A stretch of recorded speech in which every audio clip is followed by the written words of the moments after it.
નમસ્કાર વિદ્યાર્થી મિત્રો, ઓનલાઈન એજ્યુકેશનમાં આપનું હાર્દિક સ્વાગત છે.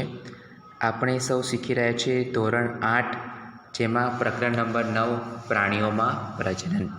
તો ભાગ 3ની અંદર આપણે વિદ્યાર્થી મિત્રો અપ્રત્યેપ્રસવી અને અંડપસી પ્રાણીઓ એટલે શું, ત્યારબાદ અમીબામાં સર્જન કેવી રીતે થાય છે અને હાઇડ્રામાં કલિકા સર્જન વિશેની સંપૂર્ણ જાણકારી આપણે મેળવીશું. ત્યારબાદ આપણે આગળના વિડીયોની અંદર આપણે મનુષ્યમાં નર પ્રજનન ભાગ અને માદા પ્રજનન ભાગનો આપણે માહિતી મેળવી. ત્યારબાદ ભ્રૂણનો વિકાસ કેવી રીતે થાય છે તેના વિશેની આપણે સમજૂતી મેળવી હતી. તો ચાલો વિદ્યાર્થી મિત્રો, આપણે અપ્રત્યેપ્રસવી અને અંડપસી પ્રાણીઓ કોને કહીશું. તો આપણે જાણ્યું છે કે કેટલાક પ્રાણીઓ બચ્ચાને શું આપે છે, જન્મ આપે છે. કેટલાક પ્રાણીઓ શું કરે છે, બચ્ચાને જન્મ આપે છે. તો કેટલાક પ્રાણીઓ શું મૂકે છે, ઈંડા મૂકે છે, જે પછી શિશુમાં શું થાય છે, પરિવર્તિત થાય છે. એવા પ્રાણીઓ કે જેઓ સીધો જ બચ્ચાને શું આપે છે, જન્મ આપતા હોય, એને અપ્રત્યેપ્રસવી પ્રાણીઓ કહેવામાં આવે છે. શું કીધું છે કે એવા પ્રાણીઓ કે જેઓ સીધો જ બચ્ચાને શું આપે છે, જન્મ આપે છે, તેને અપ્રત્યેપ્રસવી પ્રાણીઓ કહેવામાં આવે છે. અને જે પ્રાણીઓ ઈંડા મૂકતા હોય તેને અંડપ્રસવી પ્રાણીઓ કહેવામાં આવે છે. કે જે પ્રાણીઓ સીધા જ ઈંડા મૂકી દેતા હોય એવા પ્રાણીને આપણે અંડપ્રસવી પ્રાણીઓ કહેવામાં આવે છે. તો પ્રવૃત્તિ 9.2ની અંદર દેડકા, ગરોળી, પતંગિયું, ફૂંદા, મરઘી તથા કાગડાના અથવા કોઈ અન્ય પક્ષીના ઈંડા ભેગા કરવાનો પ્રયત્ન કરો. શું તમે આ બધા પ્રાણીના ઈંડાઓને એકત્રિત કરી શકશો? હા, જે તમે એકત્રિત કરી શકતા હોય તેની તમે સંપૂર્ણ જાણકારી મેળવી શકો છો. અને જે ઈંડા તમે એકત્રિત કર્યા છે તેનું તમે ચિત્ર પણ બનાવી શકો છો. તો કેટલાક પ્રાણીઓના ઈંડાનું અવલોકન કરવા કેવા છે, સહેલા હોય છે. કે કેટલાક પ્રાણીઓ એવા છે જેનું આપણે સરળથી ઈંડાનું આપણે અવલોકન કરી શકીએ છીએ, જે ખૂબ જ સહેલું હોય છે. કારણ કે તેની માતા શરીરની બહાર ઈંડા મૂકે છે. તેની માતા શું કરે છે, શરીરની બહાર શું કરે છે, ઈંડા મૂકે છે. જે અંડપ્રસવી પ્રાણીઓના ઉદાહરણો છે. પરંતુ તમે ગાય, કૂતરા તથા બિલાડીના ઈંડા એકત્રિત નહીં કરી શકો. કેમ કે તે ઈંડા મૂકી શકતા નથી, પરંતુ તેમના માતા પૂર્ણ વિકસિત શું કરે છે, શિશુને જન્મ આપે છે. તો આ બધા અપ્રત્યેપ્રસવી પ્રાણીઓના ઉદાહરણો છે. તો શું તમે બીજા આવા પ્રાણીઓના ઉદાહરણ આપી શકો છો? હા, તો તમે જાતે નોટ્સ બનાવીને તમે એવા અપ્રત્યેપ્રસવી અને અંડપ્રસવી પ્રાણીનું ઉદાહરણ તમે લખી શકો છો. ત્યારબાદ શિશુમાંથી પુખ્ત સ્વરૂપ. તો નવજાત જન્મેલા પ્રાણી અથવા ઈંડાના તૂટવાથી નીકળેલા પ્રાણી ત્યાં સુધી વૃદ્ધિ કરતા રહે છે કે જ્યાં સુધી પુખ્ત થઈ જતા નથી. શું કીધું છે કે નવજાત જન્મેલું પ્રાણી અથવા ઈંડાના તૂટવાથી નીકળેલું પ્રાણી ત્યાં સુધી જ એવા પ્રાણીઓ વૃદ્ધિ કરતા હોય છે કે જ્યાં સુધી પુખ્ત થઈ જતા નથી. એટલે કે તે સતત શું કરતા હોય છે, વૃદ્ધિ કરતા હોય છે. કેટલાક પ્રાણીઓમાં નવજાત બચ્ચા પુખ્ત પ્રાણીથી સૌ આપણને અલગ દેખાતા હોય છે. શું છે કે કેટલાક પ્રાણીઓ એવા છે કે જે નવજાત બચ્ચાનો જન્મ થાય છે એવા પુખ્ત પ્રાણીઓ કરતાં સહેજ આપણને અલગ દેખાતા હોય છે. જેમ કે તમે રેશમના કીડાનું જીવનચક્ર યાદ કરો કે જેમાં ઈંડામાંથી લાર્વા અથવા ઈયળમાંથી પ્યુપા અને પ્યુપા પર તેના પુખ્ત સજીવ તરીકે શું થાય છે, વિકાસ થાય છે. જેનો વિશેનો અભ્યાસ તમે ધોરણ 7ની અંદર તમે કરી ચૂક્યા છો. દેડકો પણ આ જ પ્રકારના પ્રાણીઓનું અન્ય શું છે, એક પ્રકારનું ઉદાહરણ છે. તો આ રીતે રેશમના કીડાનું જીવનચક્ર તમે સરળતાથી બનાવી શકો છો.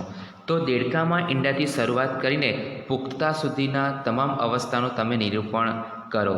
બરાબર? એટલે દેડકામાં ઈંડાથી શરૂ કરવાનું અને ક્યાં સુધી પુખ્ત વિકાસ ન થાય ત્યાં સુધી તમામ અવસ્થાનું તમે નિરીક્ષણ કરો. તો આપણે ત્રણેય સ્પષ્ટ અવસ્થાઓ અથવા તબક્કાઓ તમે જોઈ શકો છો. કેમ કે સૌથી પહેલાં ઈંડા પછી ટેડપોલ અને ટેડપોલ પછી પુખ્ત દેડકો.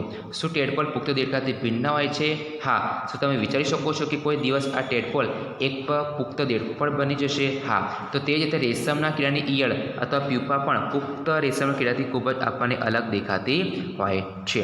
તો પુખ્તતામાં જોવા મળતા લક્ષણો નવજાતમાં જોવા મળતા નથી, તો પણ ટેડપોલ ઈયળનું ત્યારબાદ શું થાય છે, તો એના લક્ષણો છે એ આપણને તેના જેવા દેખાતા હોય છે. તમે જોઈ શકો છો કે 9.10માં દેડકાનું જીવનચક્ર દર્શાવે, જેમાં એમાં ઈંડાઓ છે, ત્યારબાદ ધીમે શરૂઆત તો ટેડપોલ બને છે, ત્યારબાદ અત્યંત ટેડપોલ અને ચોથા નંબરનું છે પુખ્ત દેડકો. તો આ રીતે દેડકાનું સમગ્ર જીવનચક્ર શરૂ થાય છે.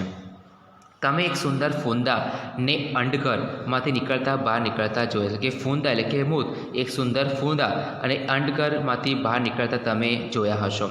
ટેડપોલ રૂપાંતરણ પામીને પુખ્ત દેડકામાં ફેરવા જાય છે. જે તે દેડકો છે એને જે રૂપાંતરની કરવાની ક્રિયા થાય છે એ પુખ્ત દેડકામાં ફેરવાઈ જાય છે, જે કૂદી પણ શકે છે અને તરી પણ શકે છે. તો કેટલાક વિશેષ પરિવર્તનોની સાથે ટેડપોલનું પુખ્તતામાં રૂપાંતરણ પામવાની ક્રિયાને શું કહેવામાં આવે છે? કાર્યાંતરણ. શું કહેવામાં આવે છે? કાર્યાંતરણ.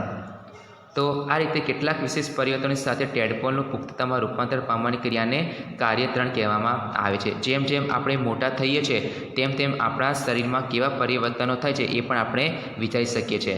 આપણું પણ કાર્યાંતરણ થાય છે, પરંતુ મનુષ્યના જન્મ સમયથી જ નવજાત શિશુમાં પુખ્ત જેવા શારીરિક અંગો પણ આવેલા હોય છે. ત્યારબાદ અલિંગી પ્રજનન. તો અત્યાર સુધી આપણે પ્રજનન પ્રક્રિયાનો અભ્યાસ એવા પ્રાણીઓમાં કર્યો કે જેનાથી આપણે પરિચિત હતા, પરંતુ અત્યંત નાના પ્રાણ જેવા કે હાઇડ્રા જેવા સૂક્ષ્મદર્શી પ્રાણીઓ, અમીબામાં પ્રજનન કેવી રીતે થાય છે, કે તે દ્વિભાજનની પ્રક્રિયા થાય છે, એવા પ્રકારે આપણે અલિંગી પ્રજનનની અંદર આપણે શીખીશું. તો શું તમને તેઓની પ્રજનન વિશે જાણકાર છો? તો ચાલો આપણે તેની જાણકારી પ્રાપ્ત કરીએ. તો તમને આકૃતિ 9.11માં હાઇડ્રામાં તમને કલિકા સર્જન દર્શાવ્યું છે, જે ધીમે ધીમે કલિકા શું થાય છે? વિકસિત થાય છે અને કલિકા સર્જનમાં તેનો વિકાસ થાય છે, જે નાનો સૂક્ષ્મ છિદ્રનો ભાગ છે. તો હાઇડ્રાની સ્થાયી સ્લાઇડ લો. વિપુલ દર્શક કાચ અથવા સૂક્ષ્મ દર્શક યંત્રની મદદથી સ્લાઇડનું શું કરવાનું છે? નિરીક્ષણ. શું છે? હાઇડ્રાની સ્થાયી સ્લાઇડ લો.